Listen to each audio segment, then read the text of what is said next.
nuances of what to do, how to do, especially the nuances of what one should do when after going to the classroom are excellent. For example, we thought of starting, etc. So let me start my discussion by saying uh, by saying that look, we have got smart gadgets and smart teachers. The word smart possibly implies that they're not fighting with each other. There is no conflict. Possibly it's a case of cooperation. And so the question, and now the question is, how do we cooperate in an age of chat GPT, AI, and other things being used for, let's say, responding to question papers and quizzes and similar out there, especially in the age of online exams and open book exams that are there. So there I would put it this way. When the wheel was first invented, do you think there would have been people who would have said, look, a wheel is bad, it will not permit us to walk, it is not a good thing to do, to have transportation using a wheel, etc., etc., etc. I'm sure there would have been a lot of hurdles out there. But the fact remains that the wheel has been a game changer. Invention of a wheel changed the way logistics and transportation happen. And it has significantly changed the way the world moves around. Same is going to happen as Professor Vivekanandan just pointed out regarding the gadgets and the electronic gadgets and the digital gadgets and the technology that seems to be sweeping through the learning mechanisms using e-learning, virtual interactive learning, MOOC, and other aspects that are there. You see, faculty's physical presence is needed, and e-learning also is needed, and possibly it's the age of what we call as jugalbandi. In other words, how are we able to smartly view the modern day learning mechanisms and ensure that we are able to not fight gadgets, not fight technology, but ensure that we possibly create norms and situations which possibly ensure that it is more of cooperation and cooperation for a better learning environment. So the point is, what is the context also of the generation in which we are in? If we look at the modern day generation that is there, because we have to also understand who's our audience. Our audience is someone who's essentially external communication over ages, over generation, has drastically increased, especially in quantity and speed. For example, our modern generation typically gets about 100 notifications every, let's say, hour or something like that, and they have to deal with such amount of information overload. The IQ levels also over generations possibly have gone up. However, there are seven other types of intelligences, as Howard has pointed out. At least seven other types of intelligence. There could be many more out there, like kinesthetic intelligence, geospatial intelligence, etc. Possibly there has been a little bit of less focus, and hence there has been reduction in the other varieties of intelligences that possibly are. For example, the way my grandfather or your grandfather would be able to identify which fish or which cow's milk are we taking, our ability to possibly go ahead and decipher which fish or which milk possibly is very, very low. We've lost that art and sense of smell and aspects such as those. So other intelligences varieties have gone down. Now, what else has happened? The amount of, as your external communication keeps on going more and more, and people essentially resulting in what I call as dopamine effect, FOMO effect, and aspects such as those, that is fear of missing out, etc., etc. It also leads to a reduction in what we call as internal communication, our communication with others out there. And apart from that, while the environment's volatility possibly may have changed, however, the kind of risks and uncertainties that possibly the erstwhile generations have faced, like in terms of violences or in terms of, let's say, plague and such kind of natural, you can say, tragedies that happen. Possibly they have not been there much in the last 20, 30 years or 2 to 3 decades. What it also means is that our modern day generation possibly lives in nuclear family wherein parental expectation setting is fairly high, and there is also this particular aspect that we possibly will have to deal with the aspect of the information overload is so much. And also there is, you see, as income levels go up, there is also what we call as a syndrome of there is also what we call as cultural decadence that happens. So these modern day gadgets and smart features have to possibly take all of this into account. Now the point is, how do we take this into account? Possibly some suggestions and ensuring cooperation are, they should possibly be aware of, they should at least be made aware of overusage or addiction and aspects such as those. For example, finding ways and means to ensure that addiction and overusage possibly not there. Second, there are devices wherein, for example, even as I speak and as I talk to you, there is one technology which will take a snap of you using your own camera every 10 to 30 seconds and shares, and that gets converted into emoji, and that will tell whether the person is attending or whether the person is listening or whether the person is sad, happy, etc., etc.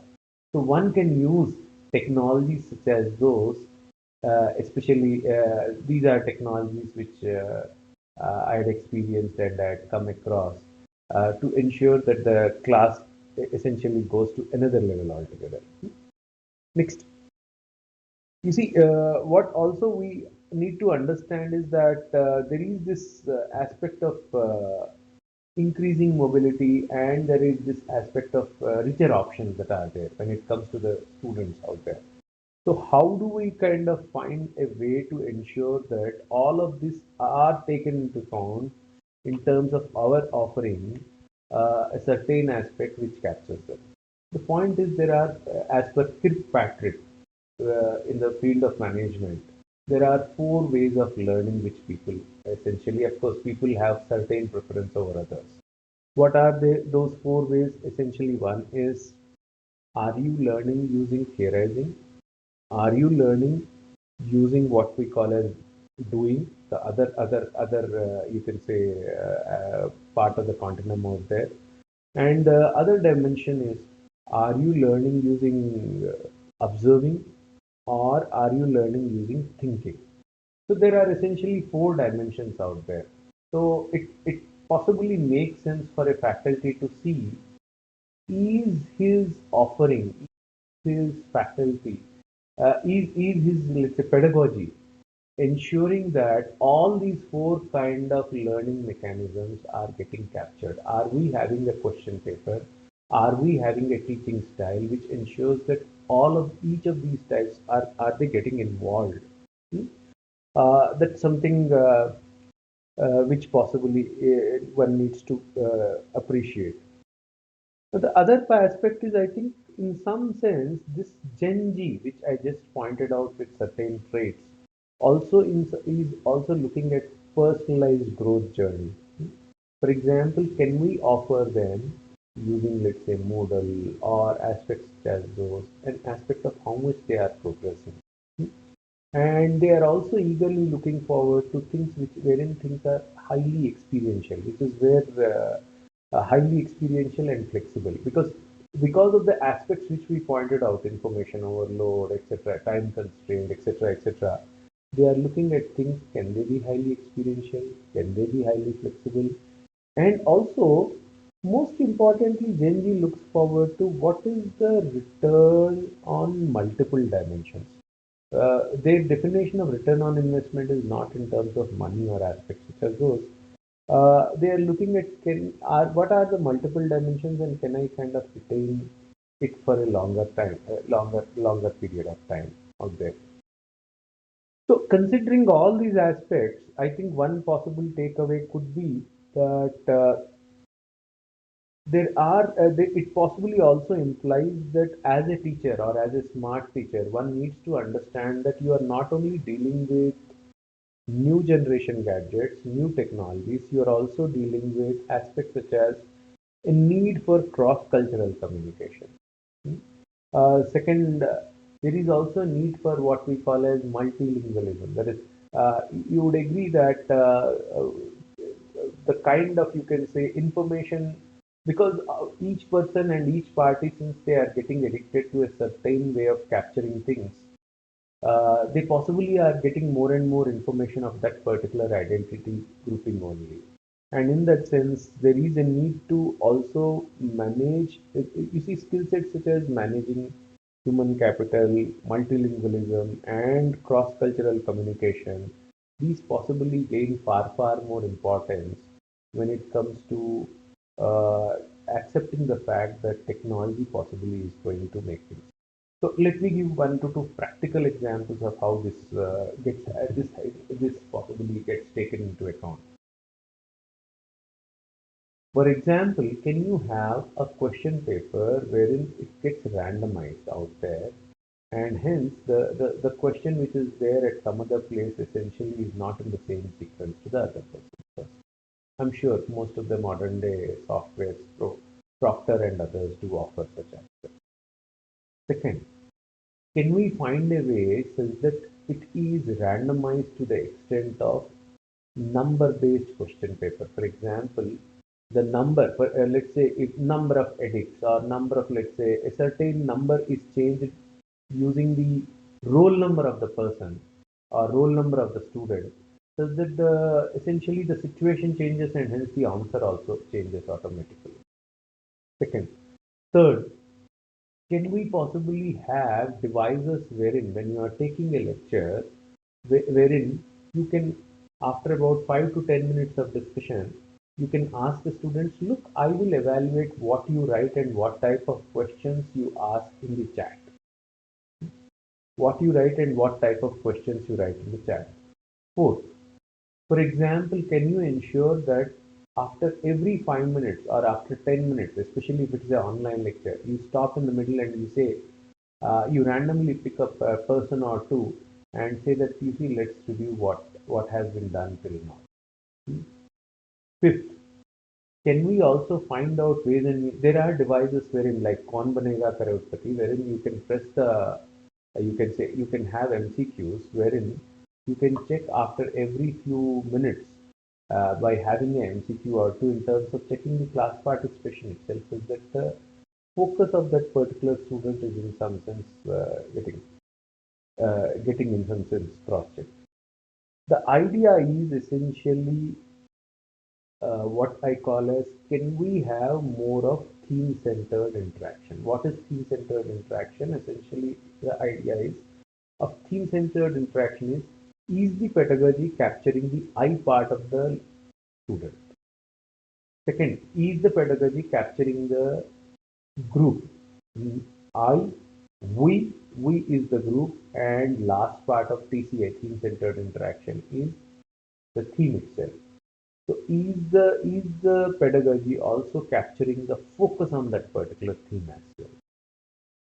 So if we are able to create a jugalbandi of gadgets and teachers, and but when we use the word smart, it implicitly means they are not having a contest, but they are finding ways and means to create this cooperation, then I don't see a reason for why we should be averse to accepting and embracing technology.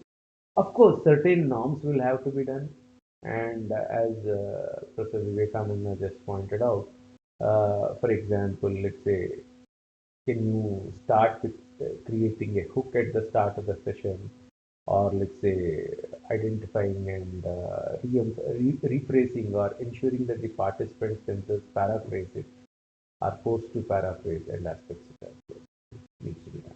Right, with those things, I think I'd leave the pattern out there. Thank you so much.